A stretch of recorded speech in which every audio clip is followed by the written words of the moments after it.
اللہ نے ایک موقع دیا ہے تو میں کسی طرح پیغام پہنچاؤں. تو میں نے ان سے کچھ بات چیت شروع کی, کچھ تعارف ہوا. تو جب میں نے ان کو مسٹر رتن کہہ کر پکارا, وہ تو انگلش ہی بول سکتے ہیں, تو وہ چونکے کہ میں ان کو پہچانتا ہوں. ان کو حیرت ہوئی کہ ایک مولوی صاحب یہ مجھے پہچانتے ہیں. تو میں نے ان سے انگریزی میں بات کی اور میں نے ان سے پوچھا, یہ بتائیں مسٹر رتن, آپ تو دنیا کے شاید سب سے زیادہ خوش آدمی ہوں گے. تو رتن نے مجھ کو 2-3 منٹ گھور کے دیکھا. کہنے کہ مسٹر نعمانی, میں نے اپنا کارڈ دیا تھا ان کو, مسٹر نعمانی اور کسی ٹاپک پر بات نہیں کر سکتے ہم لوگ. یہ جواب دیا. اینی ادر ٹاپک, کیا ہم کسی اور موضوع پر بات نہیں کر سکتے؟ میں نے کہا مسٹر رتن, آپ کا نام ہم سن رہے ہیں 10-20 سال سے, اور پچھلے چند سالوں میں تو بار بار تذکرہ آیا ہے آپ کا, کیونکہ آپ شاید دنیا کے 3-4 مالدار آدمیوں میں سے ایک ہیں. تو اس لیے میں آپ سے صرف اتنا جاننا چاہتا ہوں کہ دنیا کے سب سے خوش آدمی ہوں گے آپ, تو آپ ذرا بتائیے نا اس بارے میں. تو رتن بولے, ہماری صاحب پلیز, اگر اور کوئی بات نہیں کر سکتے تو مجھے آرام کرنے دیجیے, میرے دل کے تاروں کو مت چھیڑیے.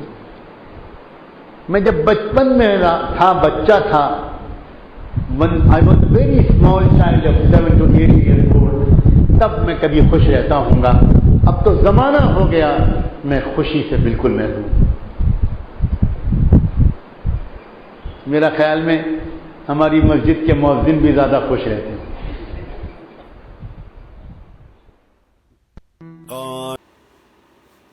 رتن ٹاٹا نے مولانا نعمانی صاحب سے کیا کہا یہ ہم سن چکے ہیں. ان کی باتوں میں کیا ہمیں اخذ کرنا چاہیے یہ بھی ہمیں سوچنے کی ضرورت ہے. مگر ہم جیسے لوگ یہ سمجھتے ہیں کہ رتن ٹاٹا جیسے بڑے انڈسٹریلسٹ کو خوش ہونے کی ضرورت ہے, کیونکہ ان کی وجہ سے لوگوں کو فائدہ پہنچتا ہے.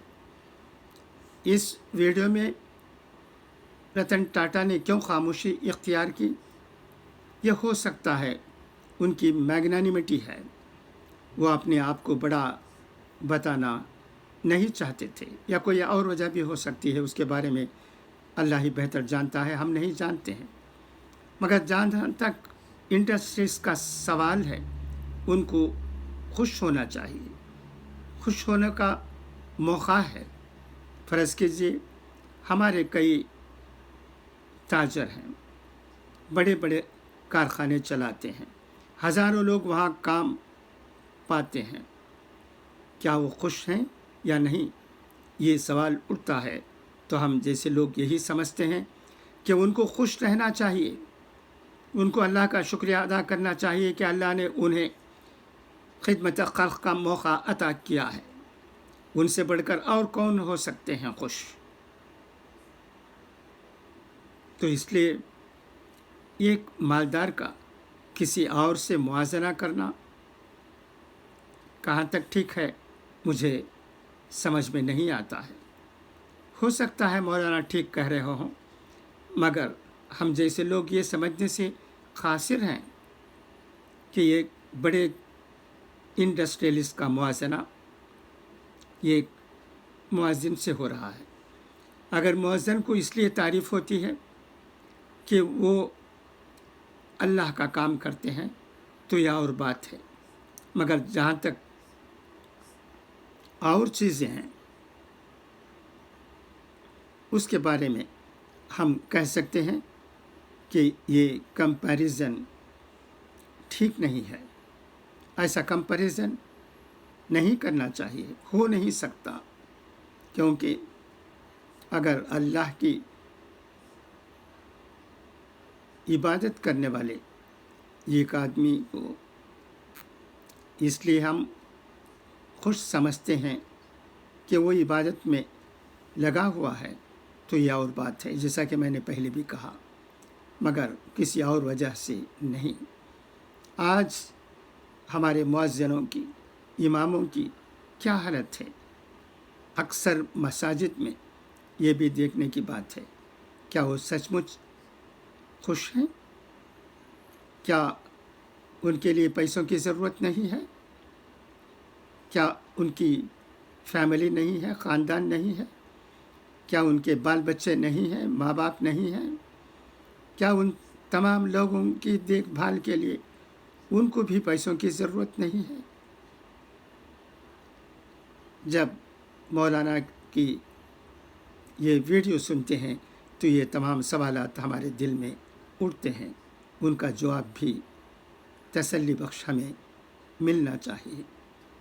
تو رہی بات بڑے تاجروں کی، جو ہمارے درمیان ہیں، ہم جیسے لوگ یہی سمجھتے ہیں کہ وہ خوش ہیں۔